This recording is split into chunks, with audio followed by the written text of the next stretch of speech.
अस्सलाम वालेकुम व्यूवर्स, मैं हूं जावेद इकबाल कुरैशी।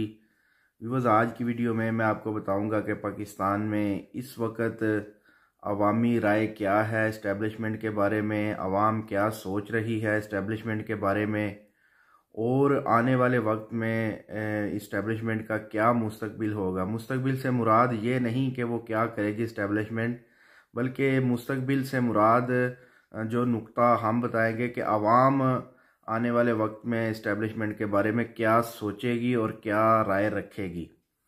इसके अलावा हम तारीफ़ करेंगे जनरल बाजवा साहब की और जनरल आसम मुनीर साहब की थोड़ी सी, कि उन्होंने वो काम कर दिया है जो आज से पहले कोई भी जनरल नहीं कर पाया था, वज़ीर आज़म नहीं कर पाया था। इवन कि अमेरिका, इसराइल, इंडिया और जितनी भी ताकतें पाकिस्तान के ख़िलाफ़ थीं वो नहीं कर पाई जो इन दोनों जर्नलों ने किया है। इस पे भी हम आपको बताएंगे, लेकिन इसके लिए आपको वीडियो को तमाम की तमाम को सुनना पड़ेगा। ठीक है, सबसे पहले मैं बताता हूँ कि इस वक्त अवामी राय ये है इस्टेब्लिशमेंट के बारे में कि अवाम इस वक्त बहुत खिजी हुई है इस्टेब्लिशमेंट से। अवाम इस वक्त तमाम की तमाम जो लड़ाइयाँ चल रही हैं, मार कुटाई, पकड़ धकड़ चल रही है, इसकी जड़ या इसके पीछे तमाम के तमाम पकड़ दकड़ के पीछे वो इस्टेब्लिशमेंट को ही समझती है, और वो कहती है कि जो कुछ करवा रही है कर रही है वो इस्टेब्लिशमेंट ही है। लेकिन आगे चेहरे जो हैं ये माजी की तरह, माजी में जैसे 77 सालों में मुख्तलिफ चेहरे बदले लेकिन पॉलिसी वही रही। तो अब भी सिर्फ चेहरे ही आगे सामने हैं, कभी मरीम नवाज़, कभी नवाज शरीफ, कभी इमरान खान, लेकिन काम या कार्रवाई जो भी होती है वो इस्टेब्लिशमेंट ही की तरफ से होती है। तो अवाम इस वक्त ये सोच रही है कि जो कुछ इस मुल्क में बुरा हो रहा है अवाम के साथ, या महंगाई हो रही है, ये तमाम की तमाम पॉलिसीज़ जो हैं ये इस्टेब्लिशमेंट ही की बनाई हुई हैं। इस्टेब्लिशमेंट ही इसको अवाम पर लागू कर रही है। देखिए, माजी में तो ये हुआ करता था कि सिर्फ जो आगे वाले चेहरे थे, जैसे कि मियां मोहम्मद नवाज शरीफ साहब, शहबाज शरीफ साहब, आसिफ जरदारी साहब, इमरान खान साहब, ये चेहरे बदनाम हुआ करते थे और इस्टेब्लिशमेंट खुद आकर इन पर इल्ज़ाम लगाया करती थी, जी वो फ़लाँ करप्ट, हम इसलिए इसको मुल्क से निकाल रहे हैं, फ़लाँ करप्ट, लेकिन फिर उनको वापस बुला लेते थे। तो अवाम सोचती थी कि आखिर क्या वजह है कि एक करप्ट बंदा बार बार डील करके वापस आ रहा है, कुछ दाल में काला तो है। तो आखिर फिर अवाम ने यह नतीजा निकाला कि वो बंदे जो आगे सामने हैं वो करप्ट होंगे, लेकिन ज़्यादा करप्शन जो पीछे बैठकर कर रही है जो पार्टी या जो इदारा या जो बंदा, वो इस्टेब्लिशमेंट ही है, जो बार बार, अब देखें चौथी दफ़ा मियां मोहम्मद नवाज शरीफ को उन्होंने डील करके वापस बुलाया है, चौथी मरतबा। तो अब तो अवाम ये सोचने पे मजबूर है कि आखिर ये चक्कर क्या है कि बार बार एक ही बंदा, या बेनज़ीर को भी डील करके वापस बुलाया, खुद ही कसीदे और अफसाने सुनाया करते थे, जी ये करप्ट हैं, इन्होंने ये करप्शन की, लेकिन फिर जब बनाने की बारी आती है तो फिर कभी बेनज़ीर भुट्टो साहिबा को वापस बुला लेते थे डील करके, और कभी मियां मोहम्मद नवाज शरीफ को। तो आखिर चक्कर क्या है? तो एंड में आखिर जो सारा माजरा खुला या निकला वो यही निकला कि इस्टेब्लिशमेंट ही आखिर जो करप्शन करती है या करवाती है वो इस्टेब्लिशमेंट ही है। सिर्फ आगे चेहरे उन्होंने रखे हुए हैं तब्दील करने के लिए, ताकि वो चेहरे ही बदनाम हो और हमारा कोई नाम ना आए। लेकिन इस दफ़ा ऐसा नहीं है। इस दफ़ा आवाम जो है वो कुछ भी मानने को तैयार नहीं है। कोई भी काम बुरा होता है तो वो सामने वाले चेहरों की बजाय वो पीछे वाले चेहरों का नाम लेती है। आवाम कहती है कि जी जो कुछ कर रही है वो इस्टेब्लिशमेंट ही कर रही है। आवाम अगर ये देखें, ये जो मैं बात बता रहा हूँ ये मैं को अपने पास से नहीं बता रहा।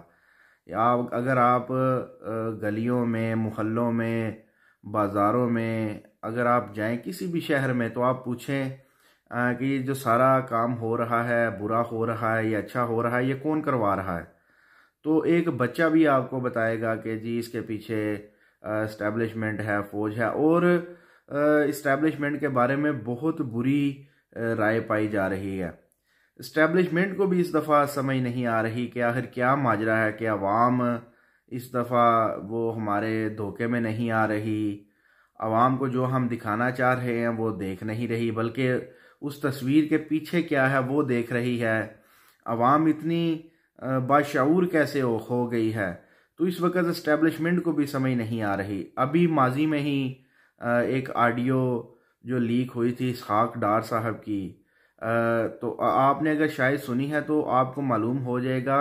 इसहाक डार साहब भी वो यही कह रहे थे कि जी देखें, कभी पहले वक्तों में आर्मी चीफ का कोई नाम भी नहीं लेता था। आर्मी चीफ का रोब हुआ करता था, कर्रो फार ठाठ बाट हुआ करते थे। किसी आर्मी चीफ की इतनी बदनामी, बेइज्जती, गाली नहीं पड़ी बाय नेम जो इसको पड़ रही है। They people used to not even name army chief, इतनी उसका रख रखाव होता था। ये इसको अभी भी समझ नहीं है कि इसके साथ क्या हो रहा है। ही नोज कि what is happening, but he doesn't know what is the cause. Cause ये है, मुझे डे वन में बता दिया गया था कि किसी को नहीं छोड़ेंगे जिसने तुम्हारे साथ ज्यादती की है। I have seen people, Shahid Khan जो जेल गया है, मिफ्ता गया है, जेड़े जेड़े बंदे ने मैंने मुनाफकत की ना पार्टी अंदर, सारे बेचारे ने सफर किया है। ये ਜਿਹੜੇ 2017 ਦੇ ਵਿੱਚ ਕੋਈ ਜਿਹੜਾ ਸਾ ਹਵਾਵਾਂ ਲੱਗੇ ਫਿਰਦੇ ਸਨ। ਅੱਲਾ ਮਾਫ करे, अल्लाह माफ करे। अगले साल डेढ़ साल एवरीबॉडी सफर्ड। मैं अपने बंदे की गल कर रहा हूं। ਇਹਦਾ ਵੀ ਉਹਦੇ ਕੋਲੋਂ ਬਤਾ ਹਾਲ है और होर होएगा इफ ही डजंट बिहेव। लेकिन अब ये वक्त आ गया है कि हर बंदा जो है वो आर्मी चीफ का नाम ले रहा है। ना सिर्फ नाम ले रहा है बल्कि बुरा भला कह रहा है आर्मी चीफ को। अगर हम आपको सच्ची बात बताएं तो इस वक्त तमाम की तमाम गालियां आर्मी चीफ को पड़ रही हैं, एस्टेब्लिशमेंट को पड़ रही हैं, और उनके साथ साथ फौजियों को भी जो निचले लेवल पर हैं। तो मेरी कुछ लोगों से बातचीत हुई तो मैंने पूछा, देखें चले इस्टेब्लिशमेंट या हुकूमतें बनाने वाले या गिराने वाले ये तो चले हुए बुरे, तो नीचे वाले फौजियों का क्या काम है। तो वो मुझे कहने लगे, बरमला कहने लगे वो लोग जिनसे हमने पूछा, आप भी पूछ सकते हैं किसी से भी, वो लोग हमें कहने लगे जी नीचे फौजी जो हैं, पहले तो हम इनको समझते थे जी ये मासूम हैं, ये कुछ भी नहीं करते, आर्डर के मुख्ताज होते हैं, लेकिन अब ये साबित हुआ है कि ये फौजी उनके हर बड़ों के हर गलत काम पर, गलत आर्डर पर यस सर क्यों कहते हैं, उनके हर आर्डर को बजा क्यों लाते हैं। फरमाते हैं जी फ़लाँ को पकड़ लो तो ये पकड़ने चले जाते हैं, फ़लाँ को मारो तो ये मारने दौड़ पड़ते हैं। वो कहते हैं जी फ़लाँ के बैलेट बॉक्स उठा लाओ, वोटिंग वाले जो डब्बे होते हैं तो ये उसको उठा लाते हैं, अवाम को मारते हैं, पीटते हैं। कभी 9 मई का जो मुकदमा है उसमें किसी को भी पकड़ लेते हैं। तो अवाम इस वक्त जो ऊपर से लेकर निचले तबके तक फौजियों के इस वक्त सहत नाला है, अवाम गुस्से में है। देखें अवाम फ़िलहाल तो कुछ कर नहीं सकती, लेकिन मुझे खदशा है कि एक और कहीं 9 मई ना हो जाए, एक और या 9 जून या कोई भी तारीख हो जाए, कोई भी महीना या कोई भी साल हो जाए, क्योंकि आहिस्ता आहिस्ता लावा पक रहा है। देखें आतिश फिशां जो होता है वो एकदम नहीं फटता। पहले पहाड़ के अंदर गर्मी पैदा होती है, फिर वो गर्मी बढ़ती बढ़ती बढ़ती इतनी बढ़ जाती है कि वो लावा फट जाता है और बाहर निकल आता है और हर चीज़ को तहस नहस कर देता है। तो अल्लाह ना करे कभी ये वक्त आए कि अवाम जो है वो अपना गुस्सा दिखाए इस्टेब्लिशमेंट के ख़िलाफ़, बल्कि पाक फ़ौज के ख़िलाफ़। इसमें भी बुरा अवाम का ही होगा कि जिन ममालिक में फ़ौज नहीं है उन मुल्कों का आप हाल देख लें, लिबिया को देख लें, शाम को देख लें, इराक़ को देख लें, फ़लस्तीन को देख लें। देखें अवाम से जो हमने राय ली है, अवाम कहती है कि जब भी हम कहते हैं कि फ़ौजी जो है वो अपनी ड्यूटी दें बॉर्डरों पर, मुल्क की हिफाजत पर, तो लोग हमें कहते हैं जी हम चाहते हैं जी फ़ौज के ख़िलाफ़ बात कर रहे हैं, बल्कि हम फ़ौज के ख़िलाफ़ बात नहीं कर रहे। हम सिर्फ ये कह रहे हैं कि फ़ौजी अपना काम करें। फ़ौज जो है ये मुल्क के लिए बहुत ज़रूरी है। हम ये कभी नहीं कह रहे कि फ़ौजी जो हैं वो अपने अपने घरों में जाएं, फ़ौज ख़त्म कर दी जाए। ये कभी किसी पाकिस्तानी ने नहीं चाहा, बल्कि उन्होंने फ़ौजियों का साथ ही दिया है हर बुरे वक्त में, जंग के वक्त में, जब भी उनको ज़रूरत पड़ी किसी भी मुहाज पर लड़ने के लिए या कोई चीज़ चाहिए हुई तो अवाम ने आगे बढ़कर उनका साथ दिया। अवाम इस वक्त ये चाहती है कि फ़ौज जो है वो अपना काम करे, ना कि वो सियासत खेले। कहने को तो फ़ौजी ये कहते रहते हैं इस्टेब्लिशमेंट, जी हम सियासत नहीं कर रहे। देखें, आपको ये कहने की ज़रूरत ही ना पेश आए, आपके काम से ये पता लगना चाहिए जी आप सियासत में हैं या नहीं है। बल्कि ये ना हो आपका कौल कुछ और हो और फेल कुछ और हो, तो ये मुनाफिक है। क्योंकि आप कहने को तो ज़ुबान से ये कहते हैं जी हम सियासत में नहीं है, लेकिन तमाम की तमाम मुल्की मामलात में, सियासत में सिर्फ आप ही आप यानी कि इस्टेब्लिशमेंट और पाक फ़ौज ही नज़र आती है। ठीक है, इसके अलावा हमने आपको जैसा कि हमने बताया था कि जनरल कमर जावेद बाजवा साहब ने जो रिटायर हो चुके हैं, और जनरल आसम मुनीर साहब ने वो काम किया है जो आज तक कोई भी नहीं कर पाया। जर्नैल या वज़ीर आज़म साबिक या कोई भी मुल्क की खुफिया एजेंसी, देखें जिसकी जो तारीफ़ हो वो करनी चाहिए। इन दोनों ने मिलकर पाकिस्तानी अवाम के दिलों में नफ़रत भर दी है। ठीक है, तो ये तारीफ़ के काबिल हैं इस बात में कि पाकिस्तानी अवाम के दिलों में आज तक कोई भी साबिक जर्नैल या कोई भी मुल्क की खुफिया एजेंसी ये नहीं कर पाई थी कि पाकिस्तानी अवाम के दिलों में अपनी फ़ौज के ख़िलाफ़ नफ़रत भर दी जाए। तो ये काम इन दोनों जर्नैलों ने किया है। इस वक्त इन्होंने अब तक पाक फ़ौज को इतना डिग्रेड कर दिया है कि हर बच्चा जो है वो गालियां देता हुआ नज़र आता है, हर बूढ़ा जो है वो गालियां देता हुआ नज़र आता है। कभी जैसा कि मैंने बताया कि इसहाक डार साहब की वीडियो भी लीक हुई है जी। कभी वक्त था कि आर्मी चीफ का कोई नाम भी नहीं लेता था, नाम लेते हुए भी डरता था, इतनी इज्जत अवाम देती थी। अगर कोई पाक फ़ौज को या आर्मी चीफ को बुरा भला कहते था तो वो लड़ पड़ते थे, बल्कि मैं भी खुद भी लड़ पड़ता था। लेकिन अब हम खामोश हो जाते हैं क्योंकि हमको मालूम है कि जो खिचड़ी पक रही है या जो कुछ हो रहा है इस वक्त मुल्क पाकिस्तान में वो इस्टेब्लिशमेंट ही कर रही है। तो ये बिल्कुल इन दोनों जर्नैलों की तारीफ़ है। देखें, आर्मी जो है पाक फ़ौज है, इनको बड़े फ़ैसले लेने चाहिए। पाक फ़ौज की इज़्ज़त को सबसे ऊपर रखना चाहिए, ना कि सिर्फ जर्नैलों को पाक फ़ौज से बड़ा बनाना चाहिए। क्योंकि इन दोनों ने तो चले जाना है, जैसे माजी के लोग चले गए। ज़्यादा से ज़्यादा क्या करेंगे, 10 साल 15 साल 20 साल, ठीक है। तो आखिर इन्होंने जाना है और आर्मी ने, इदारे ने रहना है। तो मेरा ख्याल है कि बड़े फ़ैसले लेने चाहिए, इदारे की इज़्ज़त को सामने रखना चाहिए, सबसे पहले रखना चाहिए, ना कि किसी शख्स की इज़्ज़त को सामने रखना चाहिए। ठीक है, अगर कोई फ़र्द वाहिद ऐसा करे कि इदारे की इज़्ज़त में कमी का बायस बन रहा हो तो उसको हटाना चाहिए।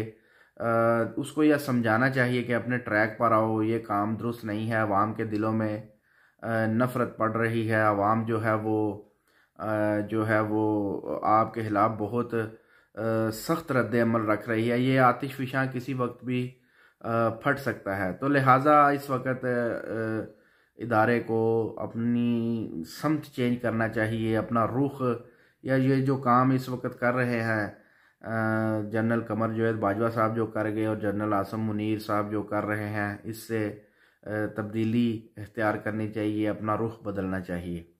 ठीक है, इसके अलावा अब हम आपको एक और ख़बर देते चले जाते हैं जो हमारे ज़रायों ने बताया है कि ये जो हुकूमत बनी है ये डंडे के ज़ोर पर बनी है। शहबाज शरीफ साहब और जो जरदारी साहब की जो हुकूमत बनी है, ये दोनों हुकूमत नहीं बनाना चाहते थे।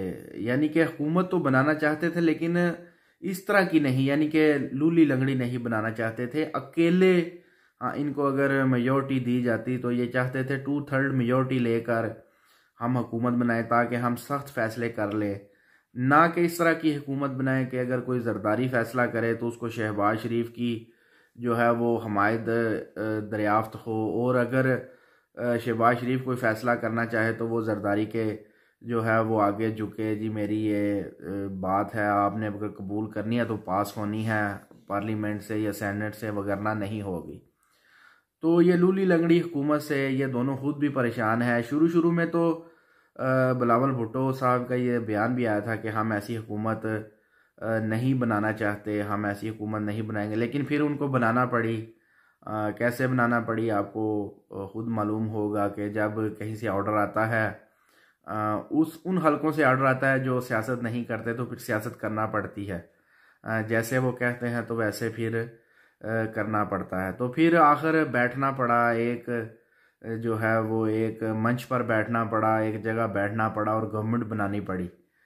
तो ये जो है ये गवर्नमेंट देखिए अब कितनी देर चलती है, कितनी देर चलाने वाले इसको चलाते हैं जिन्होंने इस गवर्नमेंट को बनाया है। आखिर वो कितनी देर इसको उठाकर कंधों पर, यानी कि बैसाखियों की गवर्नमेंट है, कंधों की ज़रूरत पड़ेगी, कब तक ये चलाती है। बहरहाल जैसा कि मैंने पहले बताया कि आगे चेहरे जो हैं वो बदलते रहते हैं, लेकिन गवर्नमेंट ने चलाने वाले कोई और हैं।